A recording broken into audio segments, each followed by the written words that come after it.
Entonces, el primer punto, acuérdense que está construido para hacer planes de clase con el nuevo programa de estudios. Entonces, el primer punto es el espacio curricular.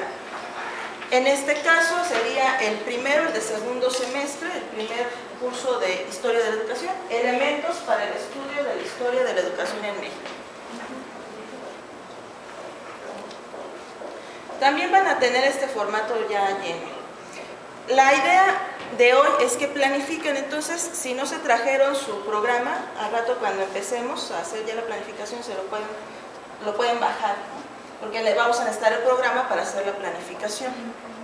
Si lo tienen ahí a la mano, pueden ir revisando en el programa qué partes del programa son las que estamos colocando en el formato del plan de clase. Después, unidad de aprendizaje. ¿Se acuerdan cuántas unidades de aprendizaje tiene este programa? Tres unidades de aprendizaje. Este tipo de ejercicios son para la unidad de aprendizaje 3, porque recordarán que la unidad de aprendizaje 1 es más teórica, es donde se harían las clases de análisis y revisión de documentos, de lecturas, y la 2 y la 3 ya se van incluyendo ejemplos. Pero la 3, tal como su nombre lo dice, conceptos de primer y segundo orden aplicados al estudio de la historia de la educación en México. Después anotamos la temática. Ahí en la temática es el cruce que ustedes van a hacer entre los conceptos de segundo orden, el concepto de segundo orden que elijan con el listado de ejes problematizadores o de conceptos de primer orden que vienen en el programa. ¿Se acuerdan que están al final? Dice, conceptos de primer orden, y viene una lista ahí. Y después dice ejes problematizadores. Entonces yo elegí el papel de los docentes. Ese es el que yo elegí. Pero primero determino qué concepto de primer orden quiero trabajar. En este caso vamos a ponerle evidencia o cambio de continuidad, para que no se confundan, uno de los dos, ¿no? Evidencia o cambio y continuidad. El día de ayer trabajamos cambio y continuidad. Bien, la sesión son de 2 horas, porque así van a ser las sesiones que tengamos en la normal.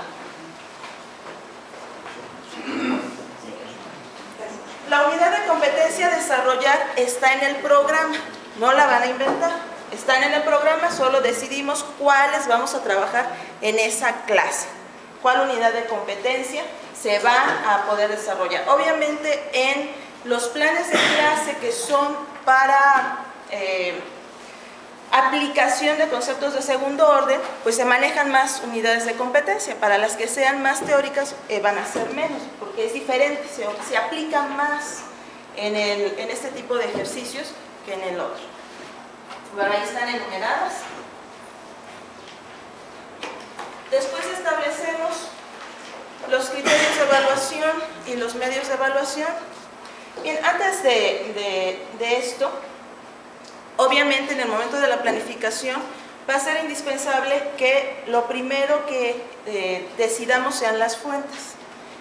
No al revés, no que primero llenemos el formato y luego busquemos las fuentes, sino primero veamos qué sí hay y en función de ello vayamos haciendo nuestra planificación, porque si no vamos a tener todo el plan y luego resulta que no tenemos fuente para ponerlo en práctica. Entonces primero buscamos la fuente, ya que tenemos la fuente vemos a esa fuente qué concepto de segundo orden le conviene más para ser analizada y luego vamos construyendo todo esto. Entonces ya podemos decidir qué vamos a evaluar, claro, en función de las unidades de competencia y cuáles serían los medios con los que vamos a evaluar eso. Ahí pongo un ejemplo.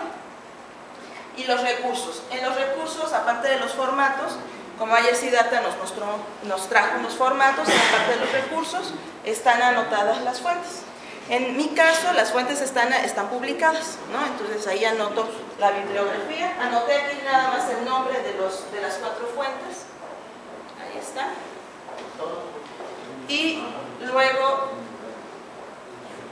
vamos a hacer ya el asunto de las actividades. En esta programación hemos pensado que hay que iniciar con un tipo de actividades previas que hagan previamente los jóvenes. Por ejemplo, ayer la actividad que hicimos aquí de decidir cómo son nuestros alumnos hoy, de poner esa, digamos que, especie de estadística, podría haber sido encargada, ¿no? Una actividad previa para que ya la trajeran hecha. Entonces, hay algo importante, comprometer a nuestros estudiantes con el trabajo. Entonces, pedirles actividades previas que supongan, por una parte, que nosotros tenemos claridad de lo que vamos a ir haciendo constantemente, que no estamos improvisando, ¿no? Ya sé qué es lo que tengo para la próxima clase, dejo la actividad previa en esta clase. Y por otro lado, que ellos se comprometen en el trabajo, que no lleguen a ver qué me va a dar el profesor, a ver qué me dice hoy, ¿no? Yo aquí estoy y el profesor que vacíe la información en mí. Sino ellos ya llevan material previo, preparado, dependerá de lo que ustedes quieran hacer, la actividad previa que quieran dejar. Yo en este caso había planificado, eso está anotado ahí, que esta actividad con las diapositivas sería una actividad previa. Yo les daría la presentación, les pediría que ellos la vieran en su casa y que resolvieran las preguntas. Y entonces cuando nos viéramos en el salón, que llevaran resueltas, contestadas esas preguntas. Por eso les comentaba que la actividad que hicimos con Siddhartha ayer, esa pudiera haber sido la actividad previa. Después, el inicio. Como todos saben, el inicio es importante recuperar las representaciones, los conocimientos previos, etcétera, de los chicos. Entonces empezaríamos a ver qué contestaron, qué es lo que ellos dicen de la información que revisaron, qué contestaron. Y las actividades de aprendizaje. En este caso, como las fuentes que traigo son documentos escritos y además el cuentito, por ejemplo, tiene unas 6 páginas, es un poco largo, entonces nos llevaría un rato leerlas.